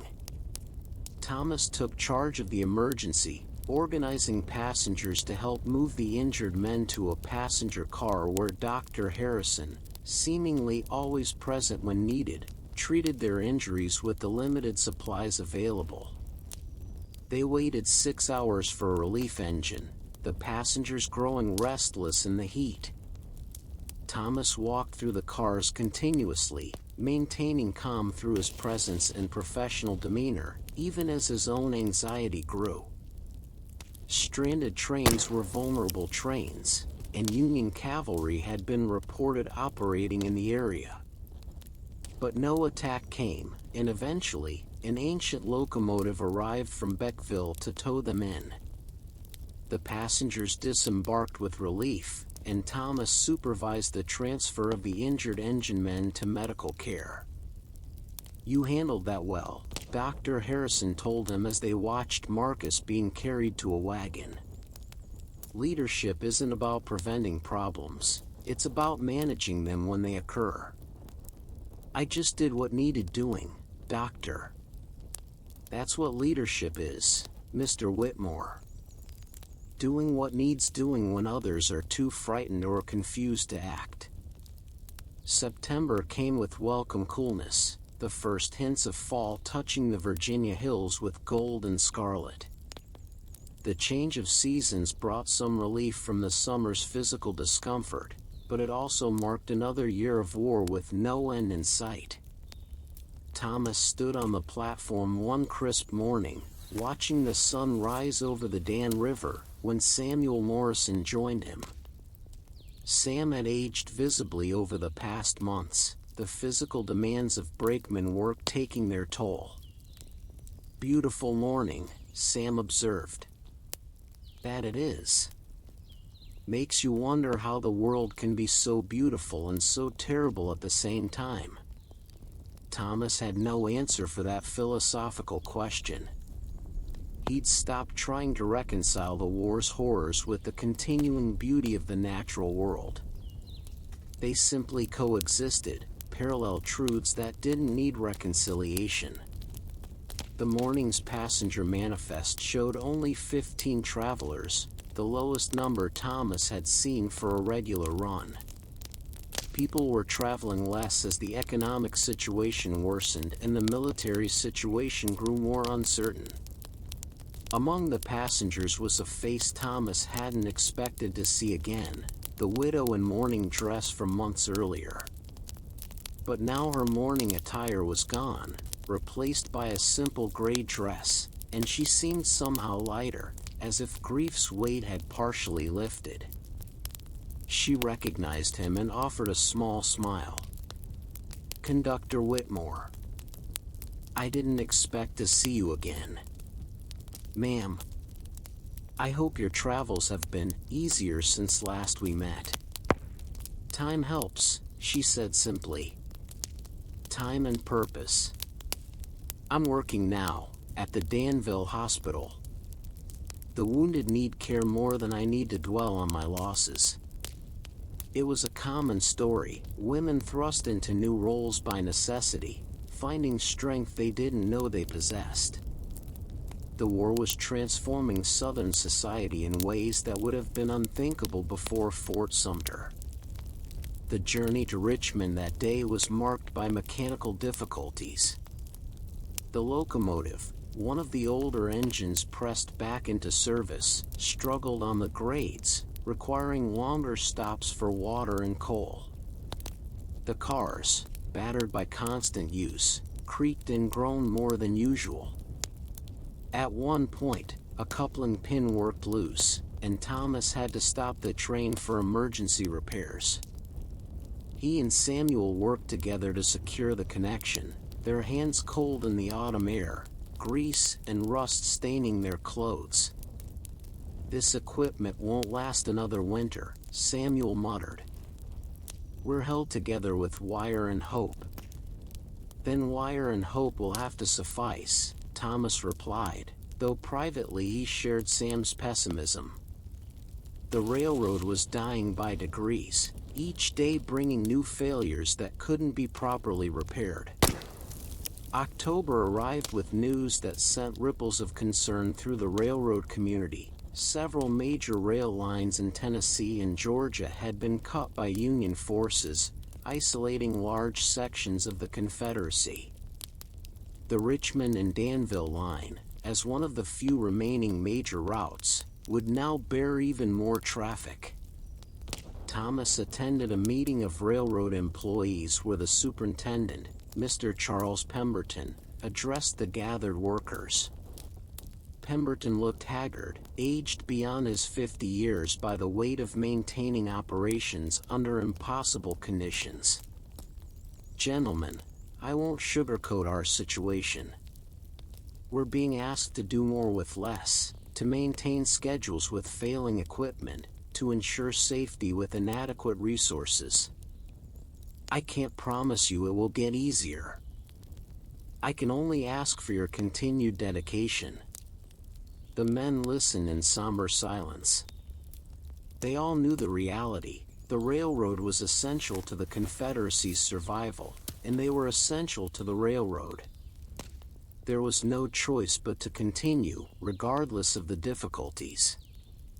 After the meeting, Thomas was approached by Pemberton privately. "Whitmore, I need you to take on additional responsibilities. With the increased military traffic, I need someone I trust coordinating between the civilian and military operations."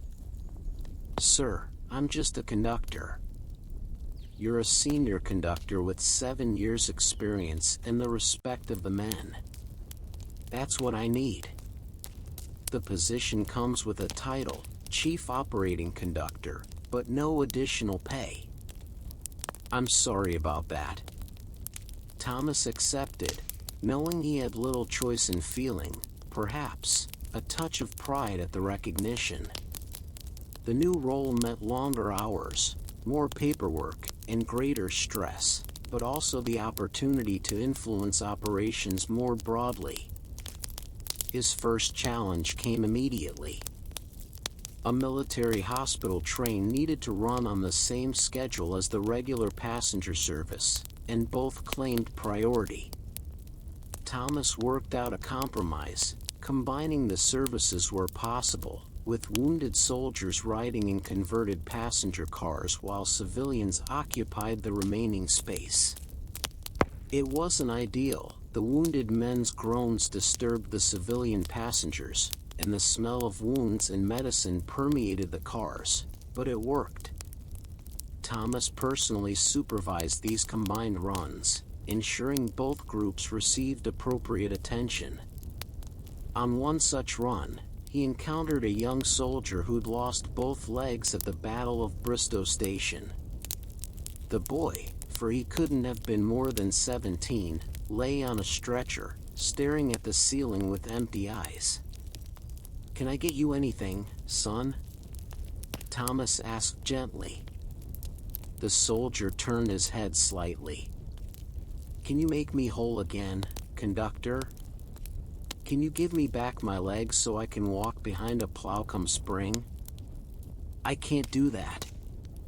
But I can make sure you get to the hospital safely, where they'll take good care of you." "Good care," the boy repeated bitterly. "They'll teach me to beg on street corners, you mean? That's all a legless man's good for."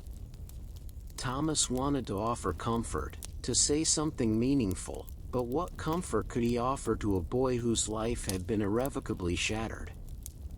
He settled for ensuring the soldier had water and adjusting his blanket, small gestures that seemed pathetically inadequate. November brought cold rains that turned the roads to mud and made railroad operations even more challenging. Water seeped through deteriorating car roofs, windows that wouldn't close properly let in the cold wind, and heating stoves that barely functioned left passengers shivering. Thomas's new responsibilities meant he now spent some days in the depot's office, coordinating schedules and managing the increasing complexity of mixed military-civilian operations. The paperwork seemed endless: manifests, schedules, personnel reports, maintenance requests that couldn't be fulfilled, and explanations to military authorities about delays and limitations. One gray morning, while struggling with a particularly complex scheduling problem, he was interrupted by young James Pritchard, who'd been conducting a freight run alone for the first time. "Mr. Whitmore, sir, we've got a problem. There's a group of deserters in the freight car. They're armed and demanding passage south." Desertion had become increasingly common as the war situation deteriorated, and desperate men sometimes commandeered trains. Thomas grabbed his revolver and followed James to the yard. The deserters, 5 ragged men in the remnants of Confederate uniforms, had barricaded themselves in a boxcar. Their spokesman, a sergeant by his stripes, called out as Thomas approached. "We just want passage south, conductor. We're not looking for trouble." "You became trouble the moment you abandoned your posts," Thomas replied firmly. "And you're endangering railroad property and operations. What's the railroad compared to our lives? We've given 3 years to this cause. 3 years of mud and blood and watching friends die. We're done." Thomas understood their exhaustion, even sympathized with it, but he couldn't allow the precedent of armed men commandeering trains. He tried negotiation first. "Leave the car peacefully, and you can walk away. Stay, and I'll have to summon the provost guard." There was murmured discussion in the car, then silence. Finally, the sergeant spoke again. "We're not going back to the army, Conductor. We'll die first." It was a standoff that could turn violent at any moment. Thomas made a decision that would haunt him later. He told James to quietly couple the car to a southbound freight that was departing soon, then had the car sealed from the outside. When the train reached its first stop, military police were waiting. He never learned what happened to those deserters, whether they were executed, imprisoned, or somehow escaped. But their desperate faces stayed with him, another weight added to the growing burden of wartime decisions. December 1863 arrived with the worst cold snap in years, temperatures dropping well below freezing and staying there for days. The railroad struggled to operate in these conditions.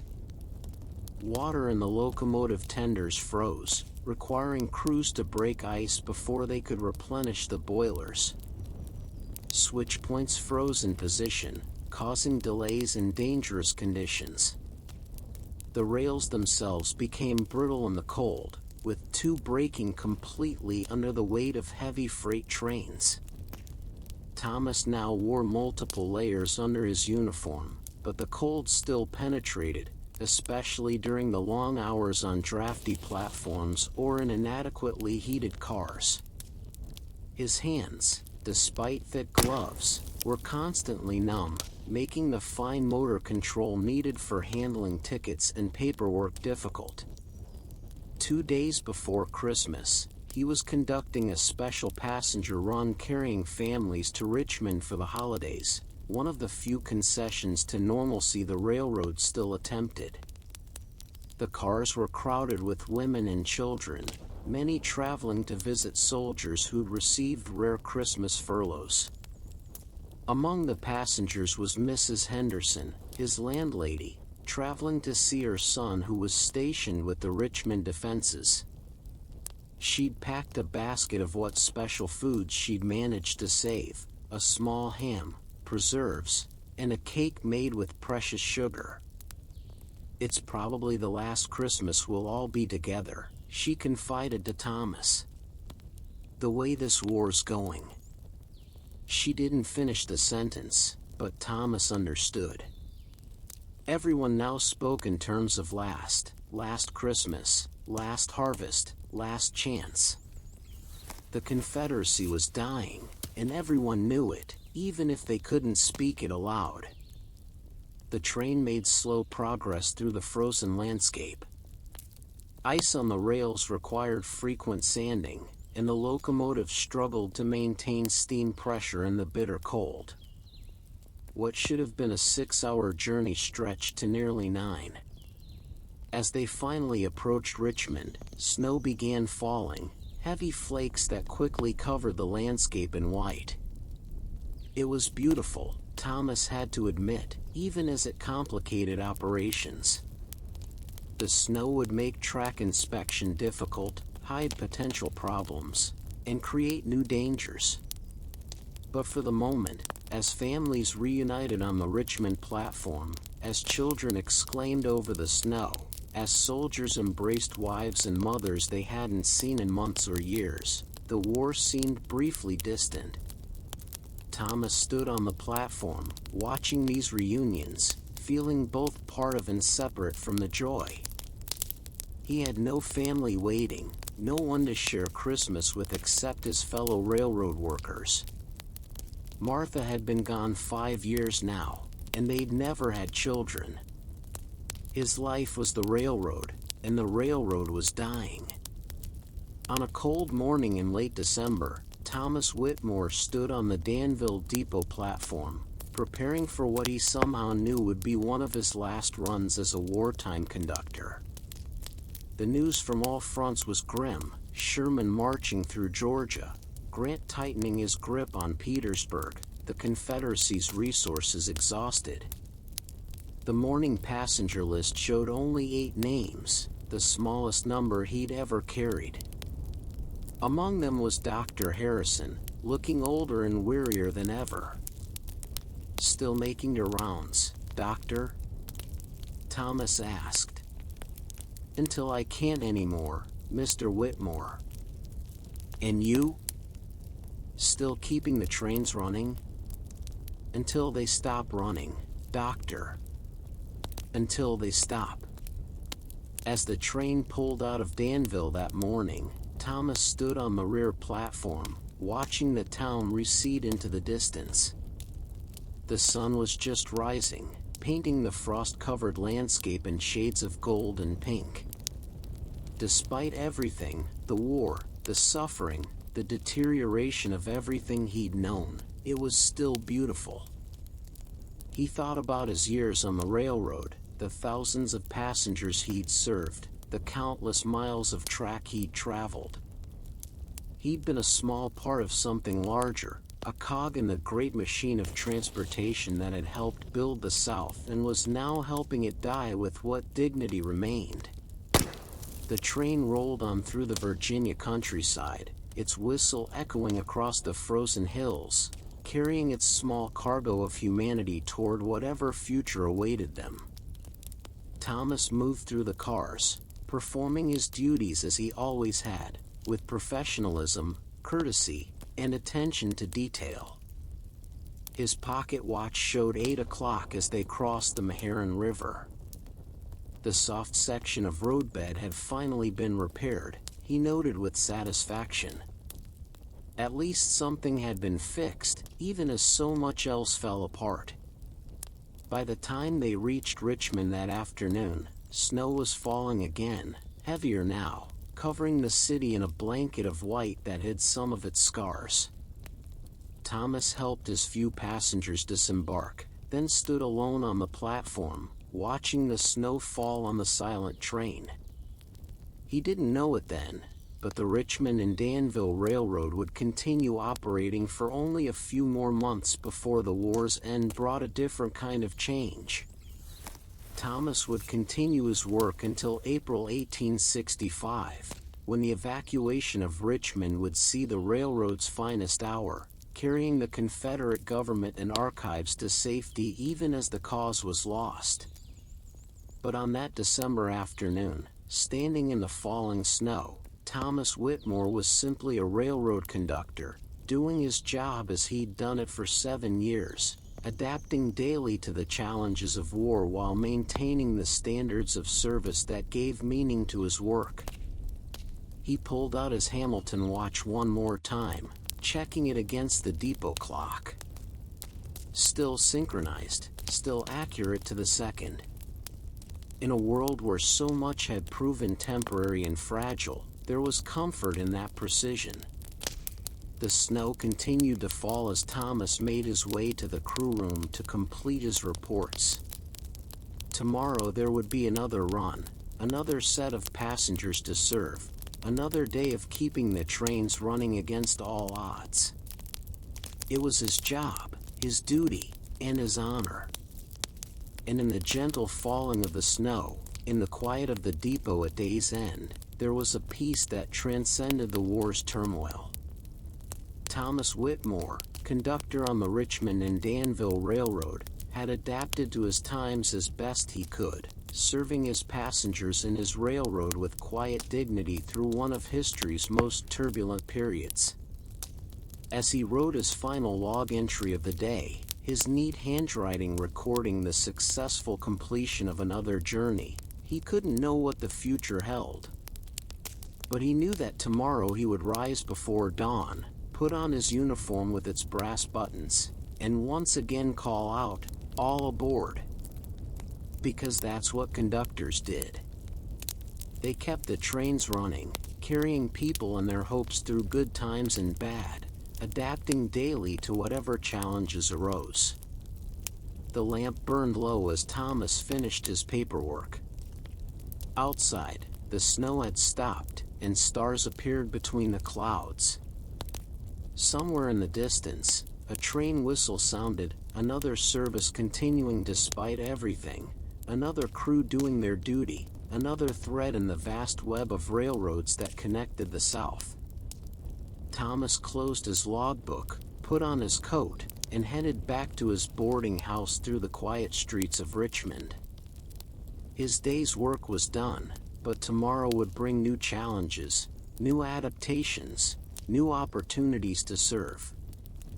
And so it would continue, day after day, until the trains stopped running or he could no longer conduct them.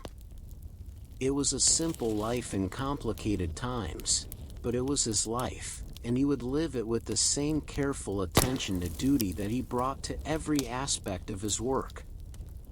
The railroad conductor's adaptation was daily, constant, and necessary. And Thomas Whitmore, like thousands of other railroad men across the South, would continue adapting until the very end, keeping the trains running through war and peace, prosperity and privation, because that was what they did. That was who they were.